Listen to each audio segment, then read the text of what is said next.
When we designed this program, kind of what we're going to be going over today, I'll tell you why. I was consulting for a client at a tech company. She's African American, and it was like 3 days after the Phillando Castille shooting. And I was heavy that day.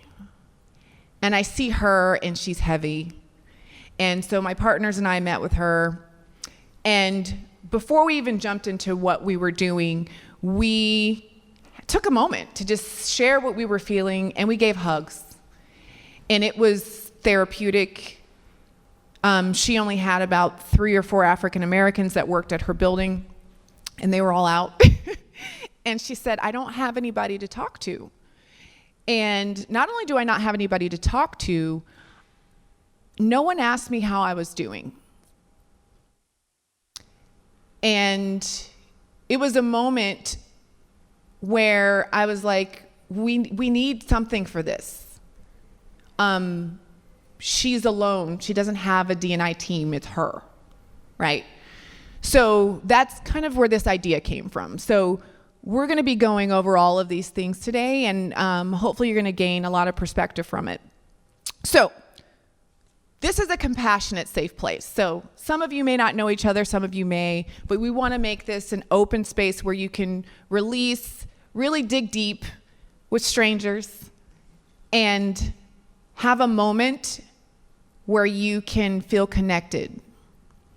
And why that's important is because safe places are important, and we want to make sure that whatever happens here stays here, and that we're able to connect and feel free to do so. So that's kind of it for kind of setting the tone for today. So, that's right. How are you doing? When has someone asked you that lately, especially at work? How are you doing? Various emojis. Maybe you've used some of them. Maybe you were given high fives this week because you had a rock star program you're working on. You had an ally come up to you and say, hey, I get it. I'm ready. Lead me, right? Those are good days. You might be thinking you're pretty kick-ass, right? Other times when you have other accomplishments that you have, you might feel like shit,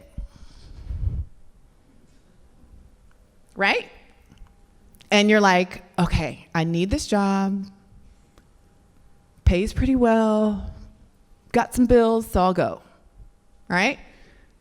You might be angry because someone at work or something has got you riled up, and you don't even know what to do. You're at a loss.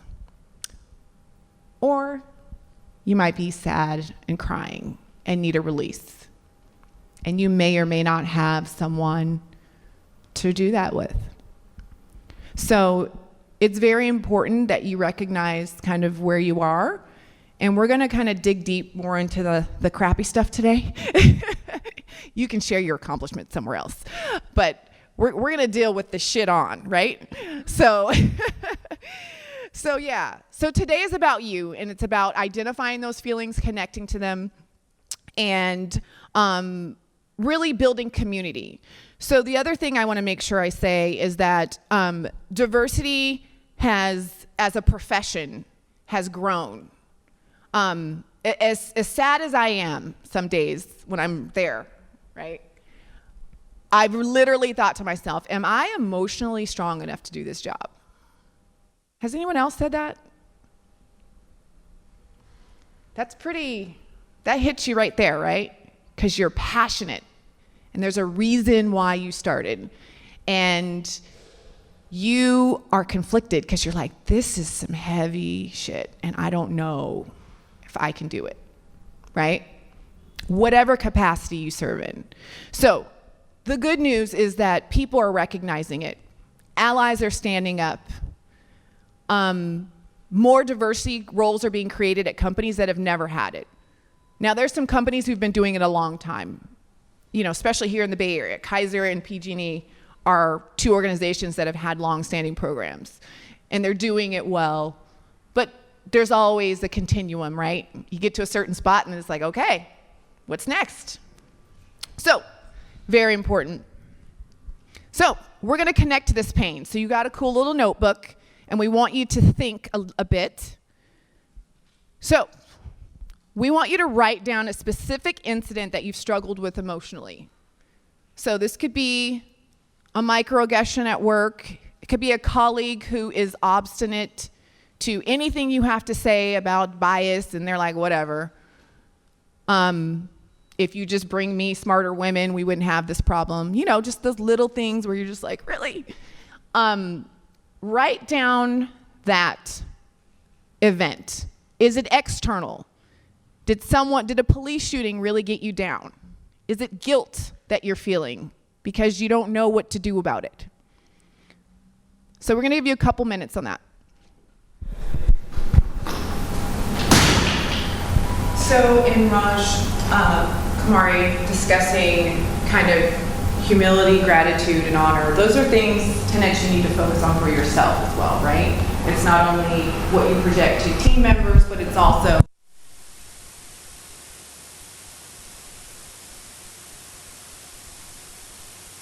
be helpful if this is on.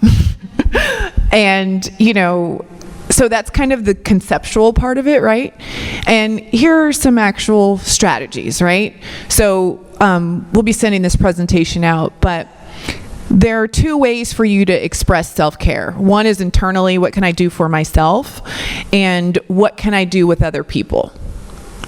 So, internal, meditation, right? We all know it's good for us. I can't do it to save my life. I just can't. I won't say I can't. I will continue to try. You with me, right, girl?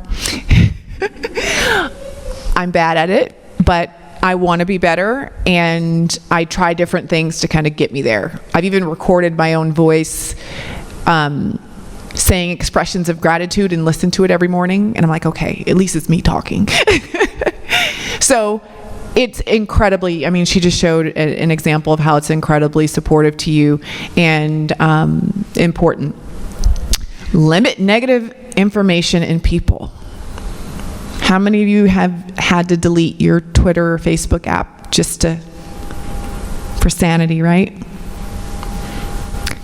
So when you know you're already funky and you're on the edge there, you've got to stop the negativity and figure out how to reframe your feelings and stop yourself from going through that rabbit hole of, oh my gosh, oh my gosh, oh my gosh, this is terrible, right? So limit that. And then people as well. Aubrey and I had a quick discussion when she got here about there are people that you're going to win who are on the cusp there. They don't understand D&I, they don't understand their biases, but they want to know. They want to get better. They may say some of the wrong things, and that's okay, but they're willing to learn. Those are people you can work with. The people who are completely obstinate and who you know that no matter what you say, it's not going to help, it's just not worth putting the energy in. You need to go where you can win, right?